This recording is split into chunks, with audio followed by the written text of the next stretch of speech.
This is the Parents in Sport podcast. Amazing guests, honest conversations, topics that matter. Welcome to season 6 of the Parents in Sport podcast. I'm your host, Gordon MacLelland. I'm delighted to be joined today by high performance consultant and the current high performance coach of the Irish female national football team, Ivi Casagrande. Ivi, thank you for joining us on the show. Gordon, thank you so much for inviting me. Very excited to talk with you today. Yeah, looking forward to this and today's topic, creating the best environments and support for young female athletes to thrive. Obviously, you're working at the top of sport now with adult females, but I know your background has incorporated some specialisms working with young females. Can you just tell our listeners a little bit about yourself, your background, what you've been up to in your years involved in sport? Yeah, sure. So I started as a footballer myself. Since I was 5, I played football. Coming from Brazil, that's where I'm from. Played with boys my entire life until probably 16, where joined a futsal team, then played professional in Brazil. And then had the dream to go to America to play and study, because I think that's the place that I could go, that I could blend both together, which I wouldn't be able to do in Brazil. So I went to Ohio with a full scholarship in 2010. Stayed there, did my bachelor's. I was a pre-med, applied health science back then, wanted to go to med school. Then things changed a little bit once I got my bachelor's, did a 1-year kind of gap year in California.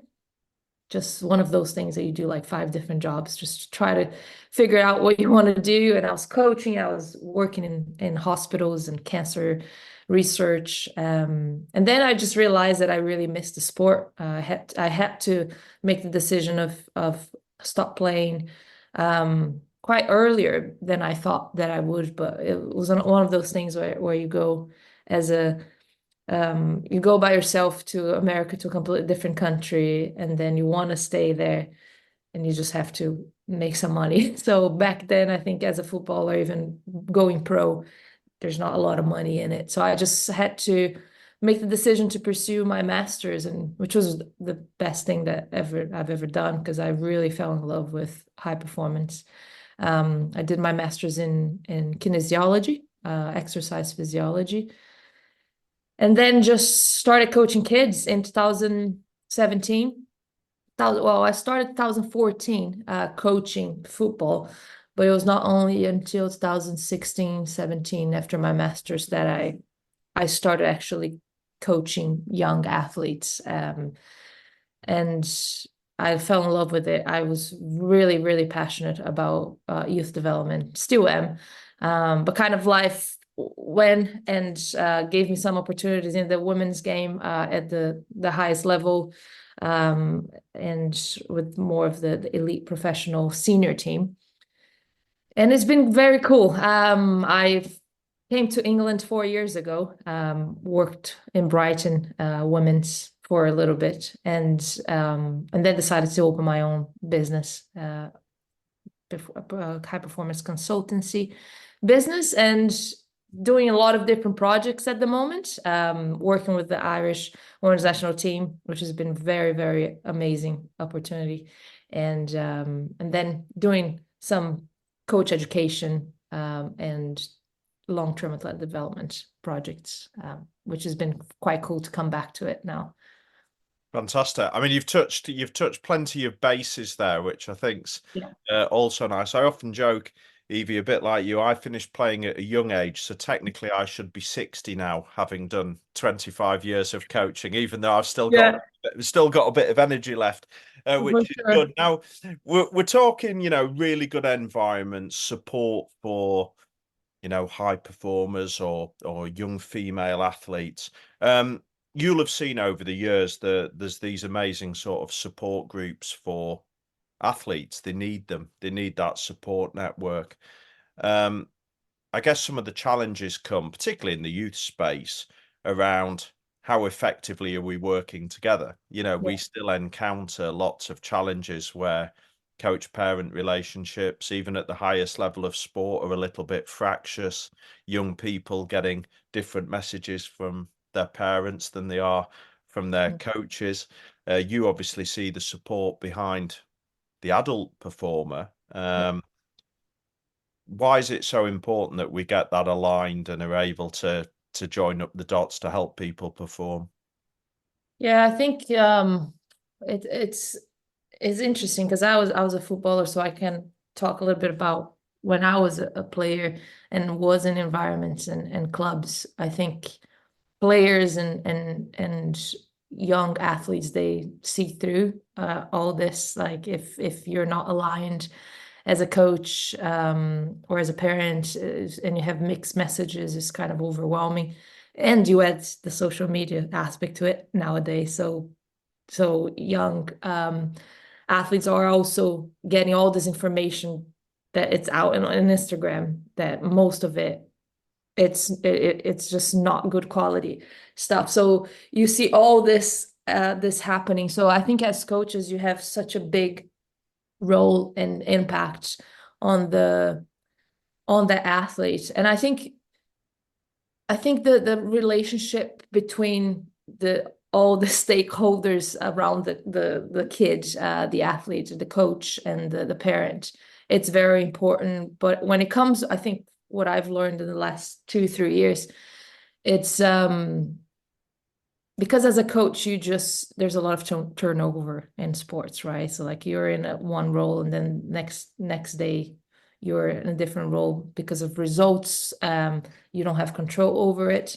So it's almost kind of how you can leave a legacy with the athlete in terms of educating them on their journey, giving them the autonomy and understanding their bodies, understanding just how to make decisions on their own. And I think a lot of what I've seen from a parent perspective and from a coach perspective is we dictate what we want them to do. We say, even if, as a coach, we want you to do this, and this way, this way, this way. And I think a lot of parents that I've worked with, young kids, especially in America, they would tell the kid what to do and where to go. And then you see kids at 9, 10, 11-year-olds that are already not passionate to the sport because they're just being told what to do. They have no exploration. They have no autonomy. So in a lot of my practice as a coach, I really let them have a voice and listen more than actually talk. I developed this kind of like 2-3 years ago, but when I started coaching, I would go in that wagon of like telling them what to do, and this is what you learn in science, especially where you have those methods and you have to stick to them. But at the end of the day, is kind of the environment, which is the most important part, and how you create that best environment for them to thrive. Yeah, I mean, I look through some of the things you've talked about there. I think the challenge of information is interesting. I mean, as you say, quality of information, where it's coming from, what are the motivations? I speak in a lot of environments where parents are openly making up their own information for their own gains and sending everybody into a frenzy of panic as to what they're doing. It's like, but who are you listening to? Who are you listening to? And it's amazing how that happens. I think social media is a challenge for young people. I think that bit you touched on, and I know that you're friends with Sarah, who speaks for us as well, that helping young people understand their sport is really important. We're spending a lot of time with teenagers, getting them to actually understand what it is that's actually going on. Give them a chance to actually talk about it. Because as you say, at some point, they need to be able to advocate for themselves. And that can even be helping. How do you stand up for yourself, and how do you frame conversations even for young people? It can be a whole host of different things that allow them, as you say, to get that autonomy and control. Because we know in the long term, that without that autonomy, in most cases, not in every case, but in most cases, that's when we see young performers dropping away, isn't it? Or they choose to do other things. 100%. And I think I mean, when I was a coach that just started, when you lack a little bit of confidence and you kind of, you see people doing those practices and methods, and you're trying to almost copy and paste, and because you lack the confidence because you haven't tried on your own. So I think once you try on your own, so like I started actually practicing everything that I was doing, and I'm like, wait a minute, I'm not feeling that this is helping me as a player.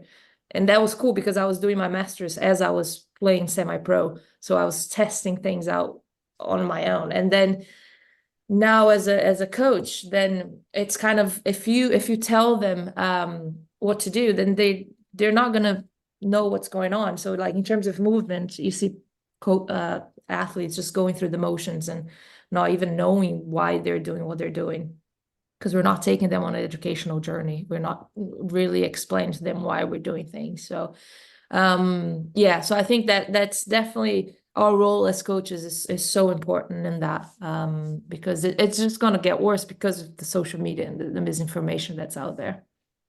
Yeah, I think that understanding and being able to apply things at the right times and the freedom to choose Yeah. them. Because actually, if we think about it logically, otherwise we just end up with a whole host of robots, don't we? Oh, 100%.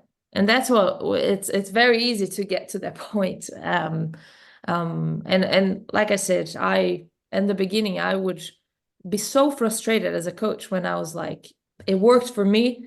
This is the tools that I'm giving you. And I was always frustrated that they wouldn't really follow through. And I'm like, wait a second, it works for me is not going to necessarily works for them. So providing the tools, then they figure it out. If it's good for them, then great. If it's not, it's fine. We find another way to get the job done.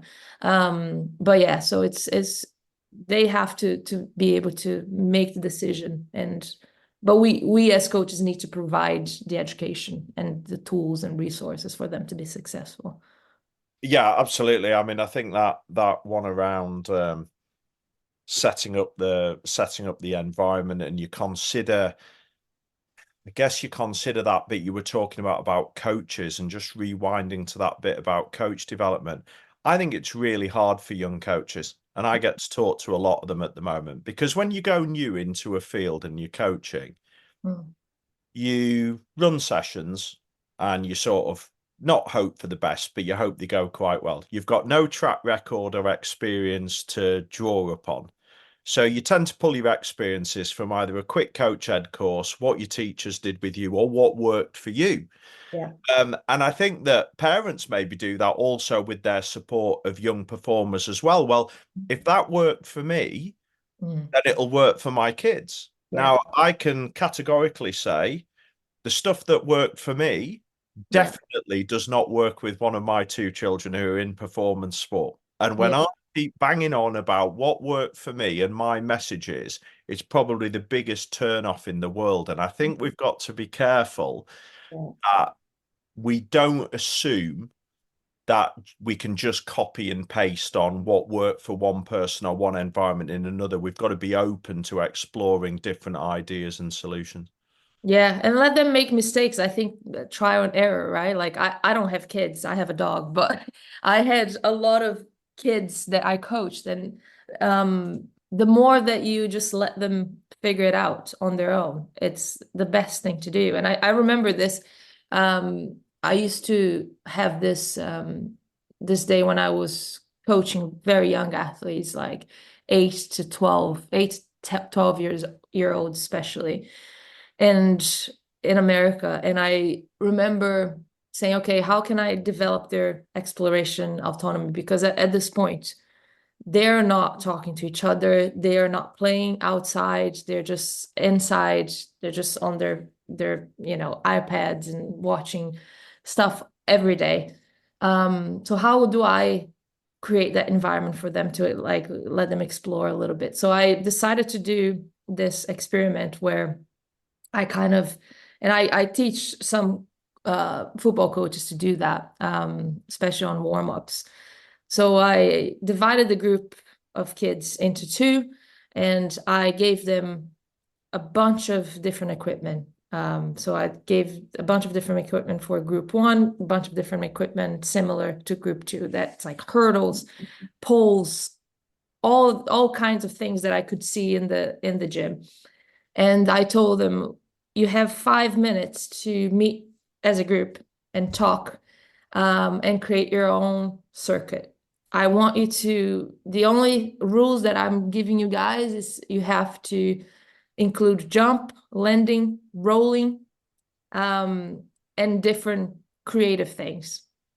And I let them go for 5 minutes. And it was so cool to see, because you can see the kids that are open to exploration and likes the idea of having autonomy, they would be thriving. They will be the leaders. They will be kind of going, all right, guys, come with me. I'll show you what I'm envisioning.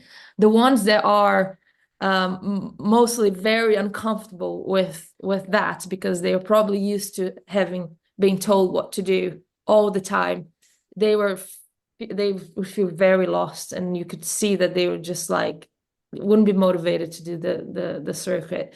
And it was quite a cool experiment, because that's what we want. We want for coaches and parents to let them explore movement, let them like be creative and come up with this crazy things. And it was a huge shift on my practice, because I come from a school of thought. It's called Exos, which is teaching movement before elite athletes. And I was trying to recreate that system in youth, and it was a failure, because it was just like, it was almost like you're teaching kids how to move the way you want them to move. So then I started to really challenge myself and say, okay, I need to shift that. I use those principles, but in a more kind of inviting way for kids to explore. So then I started doing that, and it was so cool, because kids all of a sudden they just were so excited to just actually have autonomy and fun. And most of those kids would be pressured by their parents to be in academies, soccer academies in America, which, as you can know, it's very competitive since a young age. Yeah. So yeah, I think it's kind of, how do you provide the constraints in the environment and the opportunities for them to actually generate the behavior that you want. So it was quite a cool thing to do. Yeah, and I mean, we're providing the frameworks and the principles, and then encouraging the exploration ultimately, aren't we? Yeah, exactly. I think when we sort of link back to social media, the bit I find challenging is that some people are listening to this and say, oh, well, Evie said that's the way to go, so that means we have to do it every single time that we're coaching. But we're not also saying that either, are we? Because there might be a time at a certain level where we say, actually, do you know what? That movement, that way of doing it is not really optimal. It's not going to work at the highest levels. Actually, I'm going to tell you now that this is what it could do with looking like. I just don't like this idea that people jump onto this is the only way to do it, because actually for us as coaches, parents, actually there's lots of different ways to doing it. It's when we pick what we need to use that incorporates some of the things we're talking about. 100%. Yeah. And that's the thing with experimentation, right? I think it's, and like you said in the beginning, it's one thing that works in one environment is definitely not gonna work in another environment. And that as coaches, this is like so easy to do. Like when I moved clubs, a lot of the times I would carry my biases with me, and the things that I used to do and it worked in the club, and I try to do in the same club, and I'm like, it's definitely not going to work. So I think it has to be a trial and error process, and I think even for parents, nobody's going to get it right all the time. Like, you really have to allow yourself and the kids to experiment, and then find the best way for them to really thrive in those environments. Yeah, I mean, there's obviously a difference between the environment you work in now with Ireland, where it is about results, and obviously the youth environment, where it doesn't need to be. Yeah. Obviously, it is in some cases. Yeah. How can they be? Obviously, everybody's still trying to perform well, though. What are the differences, do you think? What do we need to do with teenage girls, let's say, that maybe looks a little bit different when they then become adults? What are you thinking about in terms of changing what you do? Or do you actually keep a similar set of principles, but just adapt your Mm. delivery almost? Yeah, I think the experience, I think that the main difference between boys and girls, I think especially during puberty, it's a completely different experience for both of them, especially psychologically. Just because when boys get through their rapid rate of growth, and their peak high velocity, what we call PHV, they're gonna get faster, stronger very quickly. And you really notice when a boy is like going through puberty. It's very tall most of the time, strong, fast. Now with the girls, although they do get some lean mass from their growth maturation process, they also get a decent amount of fat mass. So a lot of body image issues kind of comes up, and they might get a little bit slower on the pitch because they're going through those changes with the really the change in hormones, and a lot of the times because those kids are not educated on this process, they think that they're just gonna, a lot of them drop out of the sport because of it, because a lot of the times they don't have the support of coaches. Sometimes coaches don't understand, and even parents sometimes don't understand about those changes. So a lot, you can see a lot in the media. It's like, oh, girls have a huge highest rate of injuries compared to boys because of their biology, but most of it's the biopsychosocial environment that they were brought in, and the resources that boys and girls are awarded. So like boys normally in academies since a young age, they will have better quality of coaches, they have more investment, and then girls, when they are going through that rapid rate of growth, what happens is they are getting like strength development and athletic development way later on, because they don't have like coaches and support to go through and explain to them the importance of that. So they're kind of missing that really important phase where even before puberty, like, because of course it happens in girls a little bit earlier than boys, so it can go from like 9 to 11 sometimes, and boys normally go 13, 14. So it's so important to get the athletic development, teach them how to move their bodies, to control their bodies, that neuromuscular coordination, the strength development is so important before. So then when those changes hit, they are better able to be exposed to the demands of the game. So if they are playing in a competitive league, they are able to recover faster because they've been exposed to that. The training age of that is higher. So you have to kind of take into consideration that when you're coaching young female athletes, first of all, understanding and explaining to them it's a normal process, especially when they get their periods.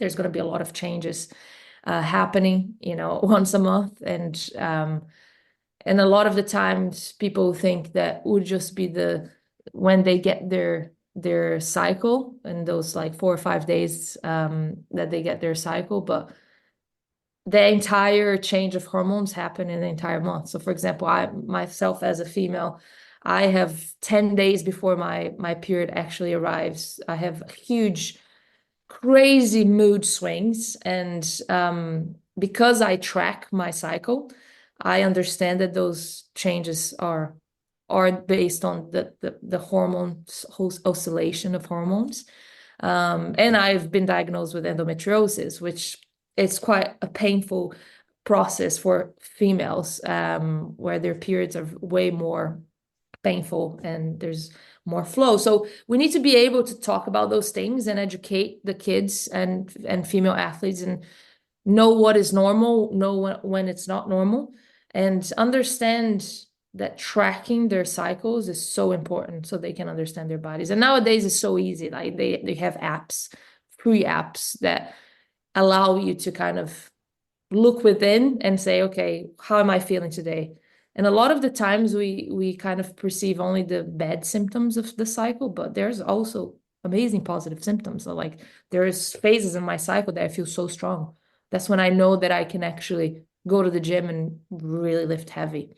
But that process, I think, as a coach and as a parent, you have to educate the kids so then they are able to know their bodies, track their bodies, feel like, oh, I'm feeling sad today. I'm feeling very anxious, overwhelmed, and know how to navigate into that, know what is normal and is not. So I think coaching female athletes, I think I've learned so much more on how to have those conversations and just listen to them and see how their kind of individualities are and how we can help them.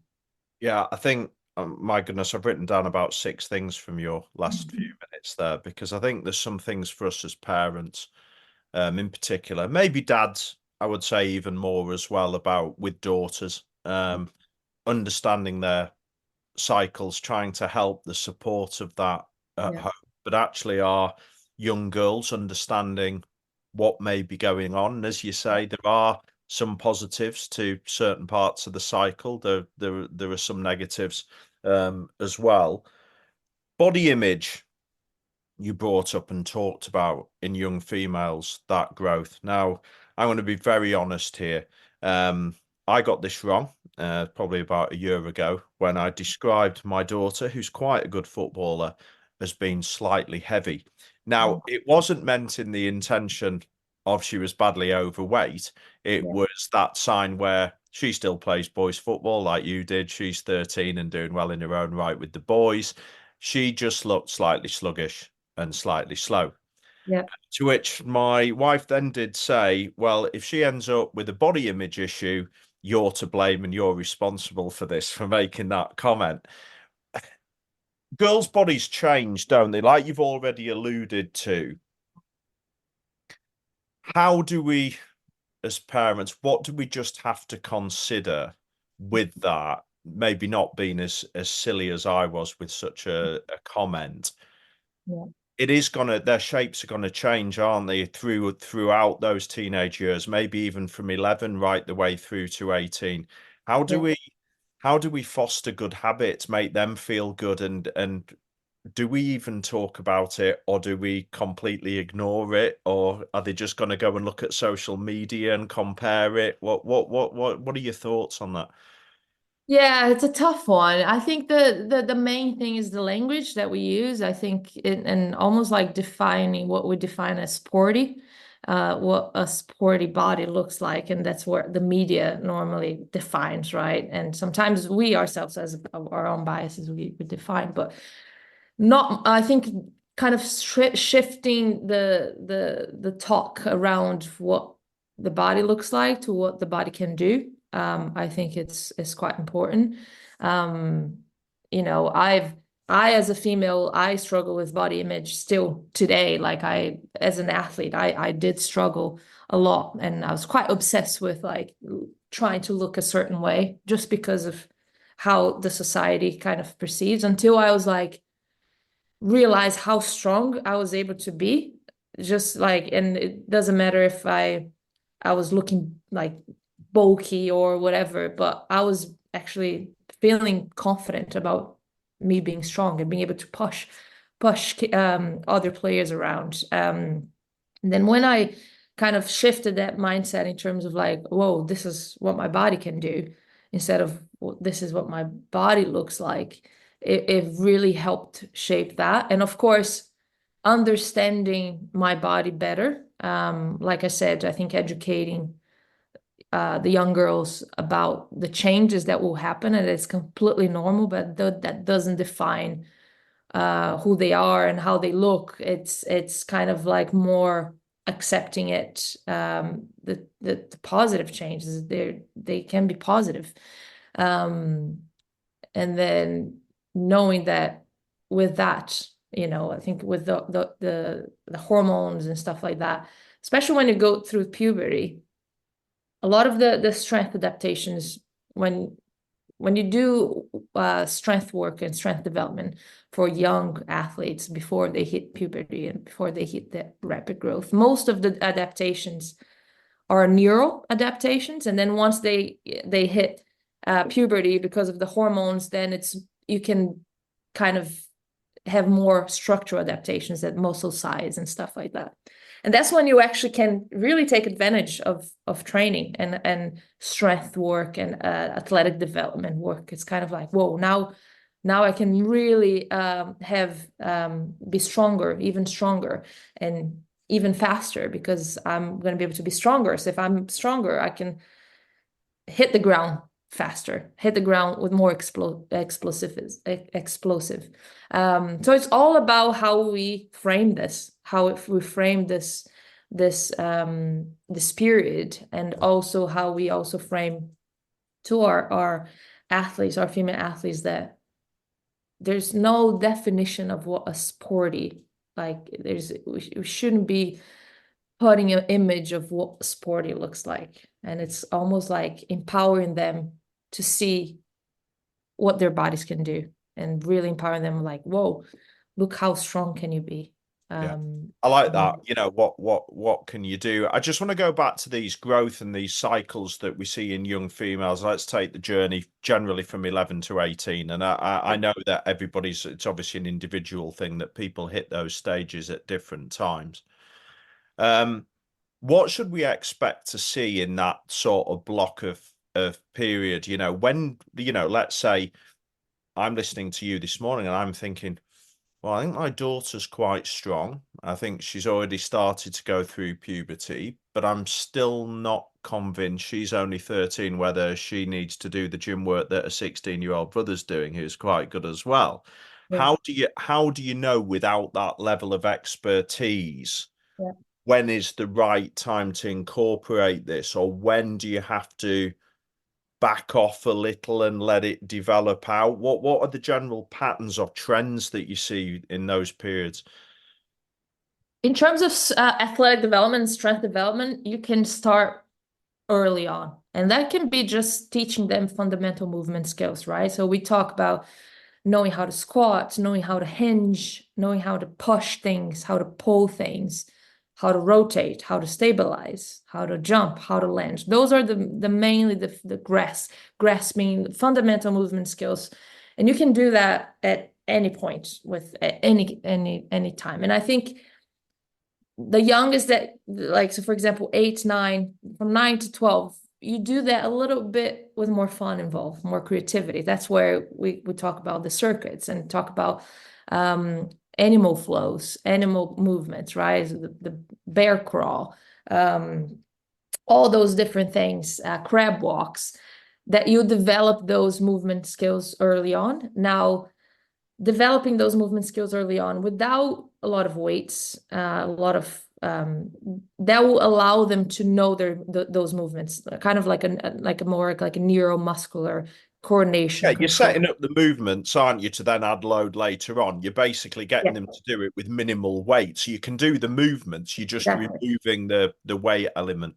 So it's all about the training age. So if in technical competency, so like if you feel like they are able to squat well, hinge well, push, pull, then you start adding resistance to get a resistance band. You're like, I want you to just pull in a resistance band. Great. Then once they are able to do that, you can add weights. And then it's all about progressive increases of weight, and understanding that once they go through the rapid phases of growth, you see a lot of awkwardness, a lot of in their movement. So they're going to be kind of, because of their limbs are growing like crazy, they're still figuring out their center of mass. They're still figuring out their balance. So that's why it's so important to keep honing those athletic movement skills throughout the stage, especially when they are going through that awkward phase, so their bodies can learn how to move and to control movement.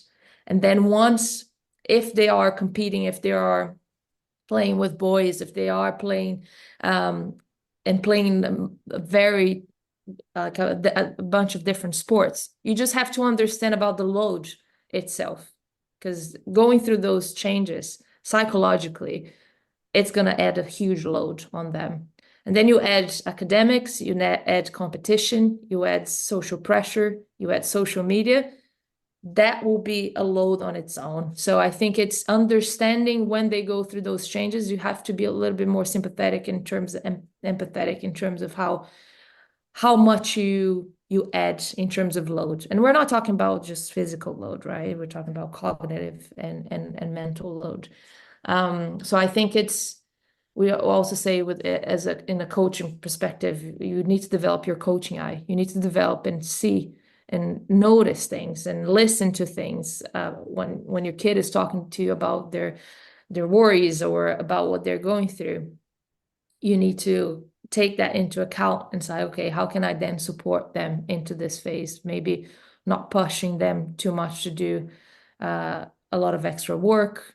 Let them figure it out where they want to spend their energy more. If they want to go to practice because that's how they feel so happy and it's not energy draining for them, let them do it. So that's why I think it's so important to understand those changes, but also work with them. And I think we always thought, me and Sarah, we always talk about this, like language is so important, right? It's not how to deal with it, it's how to work with it. So I think it's very important to kind of teach them what they go through, but also as parents and coaches understand that they might have been going through a lot of changes. And I think it's our role as coaches and parents to listen to them more and provide that support. Yeah, fantastic. You've talked a lot about the sort of social media technology usage. I think it's continues to be a real challenge for many of the sports parents we face. There are obviously positives and negatives in terms of its usage, even at the level that you're working at the moment. How do you look to manage with the highest performers around their technology, social media? What have you seen, or what are your thoughts on it? Is it an individual thing, or do you try to put in some parameters? What's the sort of thing you're doing at the very top end of sport?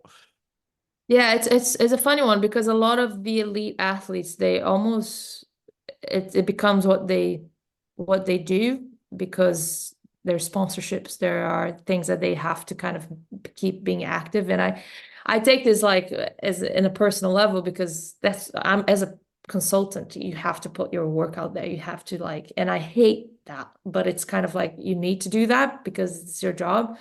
So I started to learn how to do it myself because I knew that it was bringing me a lot of anxiety of like scrolling and things. So I put my own boundaries and I'm still learning. But what I do is because I do it on myself and I try myself, then I'm able to give my players the tools and say, okay, listen, you might not know by scrolling around before bed that it's doing something in your head. But just by looking at things that other people are doing, things or a message, even a message that that it causes something on you, that it causes emotions on you that you might not see. And then all of a sudden your mind is like nonstop. Then you cannot sleep well. It takes more time for you to sleep. And then it's a cascade of events.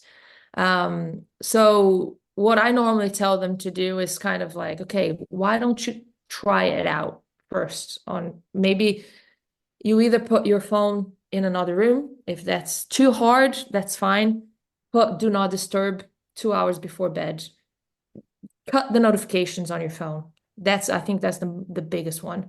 A lot of people have notifications for everything. I don't even have email notifications on my phone. And I have to deal with emails on a daily basis, but I know that it brings me anxiety. And I know that when I'm doing something, I get very distracted if I have something going on. So, and the distraction part is so big with athletes. And even like being present, you see players that when you talk to them, they're not even listening to you. They're just like thinking about other stuff. So how can you remove those triggers?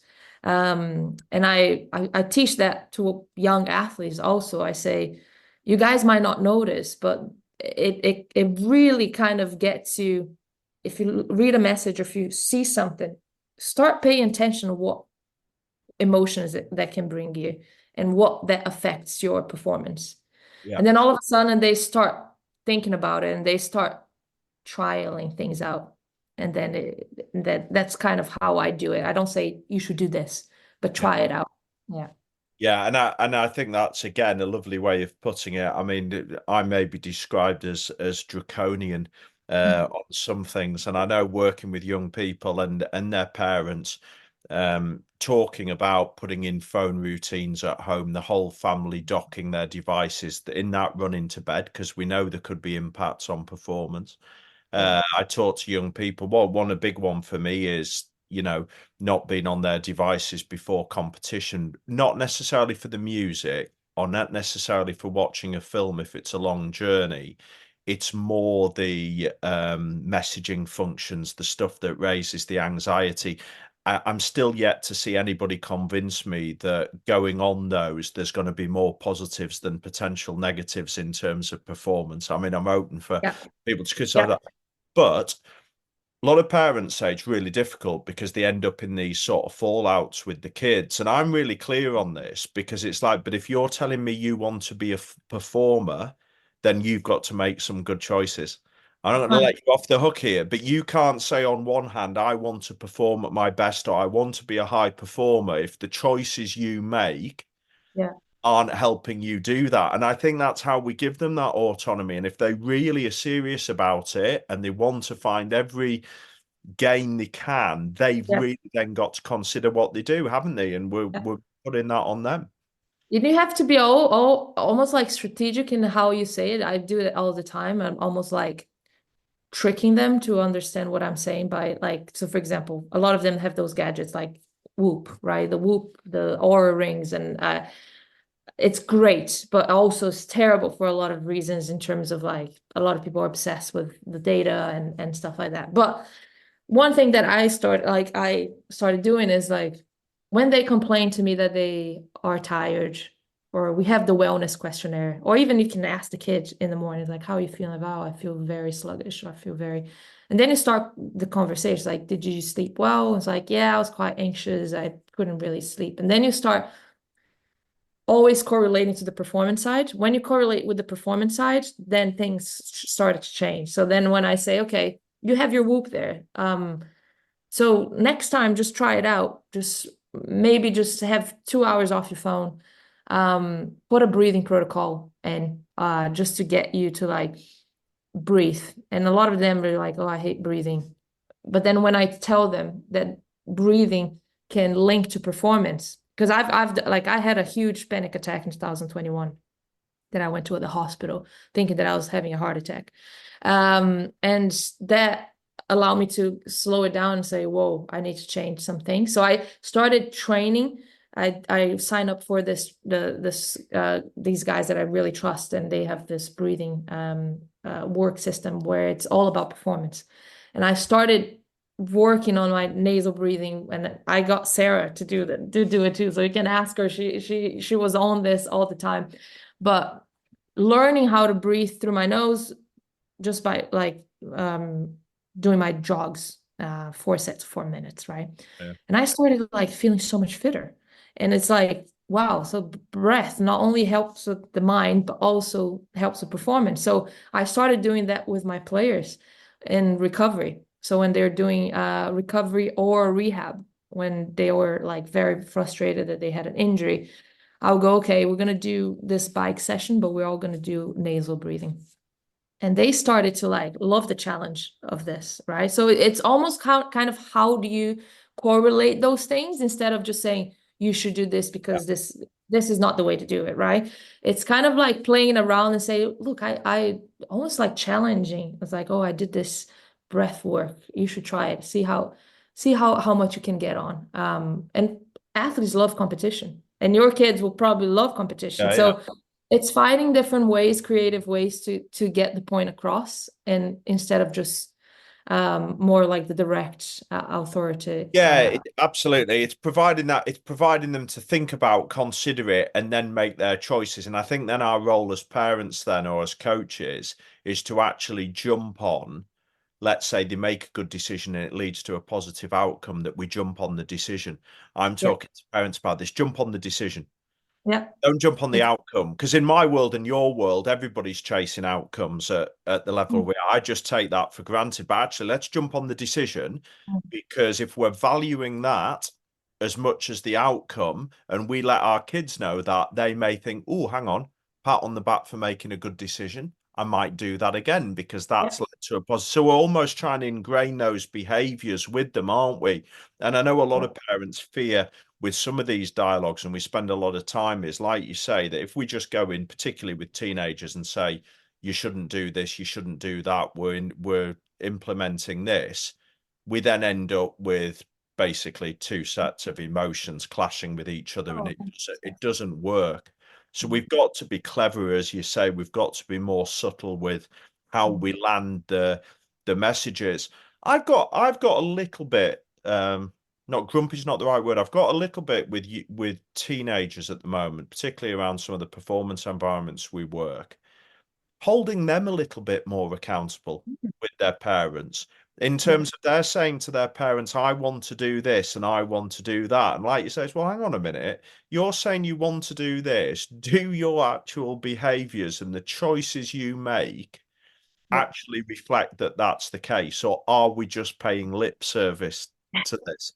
But I think we've got to help them with that, yeah, because they may want to do it. They may not understand what the good behavior is. They may not understand what the good choices are. And we've got to try and sort of bring that to life for them in a way that suits them, because they're different to me. You know, me engaging with teenagers is mm, very different. I've got to try and get with it a little bit, which I yeah. don't do very well, if you ask my kid. But you've got to try to so that they can work with it. Yeah, and we actually see this in the elite senior level. I have a lot of athletes that are very specific in what they want. And it's like, I do this at my club, so why are we not doing this? And then when we actually talk about it and say, listen, do you actually know why you do it? And is it actually serving you? Or are you just kind of following what's out there? And so that I think that as coaches and parents, we have to hold them accountable in terms of like, great, you want this and you think that's good for you, but where are you getting this from? And is it serving you? Is it actually impacting you, or are you just doing it because everybody else is doing it, or it's because society is telling you, or social media is telling you? So yeah, I definitely agree with you. I think there's even yeah, sometimes is very frustrating as coaches, because there's a lot of players in the elite level and even in the youth level that are going to be very what's the word, as there's a word that I always forget in English. It's almost like when they think that they can have it, they are. I'll tell you what, let's not worry about it. Why don't you give us the Brazilian word and then we can all go and look it up? What's the Brazilian word? Oh, I don't even know because I'm out of Brazil for 10 years. Oh, uh Evie, come on. I thought yeah, we were going to have seriously. our first bit of Brazilian live I on the know. podcast there. Oh God, it's like entitlement. That's it. Entitlement. Entitlement, I yes. God, always forget about this word. It's crazy. that Um, word gets mentioned in so many environments, trying to make sense of entitlement or perceived entitlement. yeah. Um, So there is a lot of that. I think especially when you get to the senior level, there are some people that would just be entitled for this, I want this, I want that. But yeah, it's very frustrating sometimes. But yeah, like I said, you almost have to make them accountable and hold them accountable, and know a little bit about the why, and challenge them to actually explain their thoughts a little bit more. yeah, absolutely. I mean, it just sort of golden nuggets of advice here. Final question. I'm conscious of time. think one of the big things around young females for me, them feeling connected, having a healthy identity, feeling good about themselves are really big parts. I mean, we know that, healthy relationships with identity, whether we're talking teenage girls here or whether we're talking, adult elite players.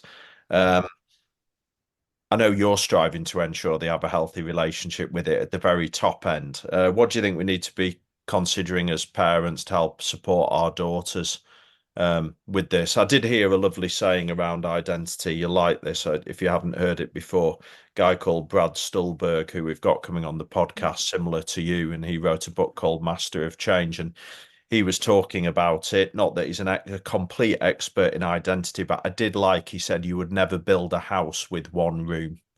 Mm. And if you did, and it either had flood damage or was set on fire, you're not left with a lot. And I quite like the Okay. analogy Yeah, of bringing it to I life. love Really I good. love his work. He's very good with Yeah, his words. Yeah. yeah. So do Um, I. I'm a big fan. I've sort of got a hit list of 10 that I tend to use and maneuver around with, and he's up there along with Steve Magnus as well. yeah. Yeah, that's a big one because I mean, I was as a footballer, I built my identity like around football, and when I kind of went away from football as a player, I struggled a lot. So I think I try to really have players, especially in off season when they are not in competitive season, to explore so many different ways to like move their bodies, to go on walks, to be connected with nature, to try different sports, try different environments, hang out with people that are outside of their sports. It's so important. So then they kind of start seeing that they are way more than the sport. And I think it's very easy for especially parents to, oh, I just want to help my kid. I'm going to put all the resources and energy into making them the best athlete that they can. But once you actually develop that identity outside of football, and especially for me, that happened very, very nicely. It's like I started to actually being a better coach because I was able to see that because I was a workaholic. I like when I was like 3 years ago when I had my panic attack, everything was around work. Everything. I dictate everything on work. And now it's the opposite. I'm like, work is second in my priorities. First priority is how I feel, how I have my relationships with people, my family, and work comes after that. And I set my own terms in terms of that. And it's so easy for us to put like everything into our identity, into our sport.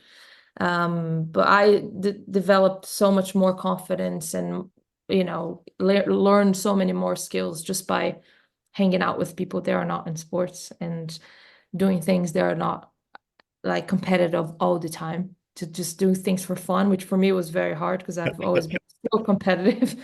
Um, and and I started having like the best time. I remember like last year or 2 years ago, I tried like about 6 different sports and it was so fun because I kind of like let go of the perfectionism of just being the best that I wanted to be at one thing. And so yeah, definitely I think the environment, like I said, the environment really is the most important part to create that behavior. And I think as parents and coaches, we need to show our athletes there are so many more things because what happens if they are injured and they cannot play anymore, Yeah, absolutely. And actually, the earlier we do it, the better it's going to be. Unraveling it later on is even more difficult. Something we're so proactive in talking about. The earlier we can do this, or consider it and build it into what we're doing, definitely the better, because we've all seen the worst case scenarios that when it's completely embedded and we can't unravel it. Exactly. Yeah. So definitely that's something that I will always encourage and always encourage my players to try things out and to kind of be disconnected a little bit sometimes with the sport, which is hard for them. And it's hard for me as a coach to say, just go 2 weeks, you have 2 weeks off, don't even think about football, just do everything else. Yeah, I think it's hard for all of us, isn't it, to disconnect.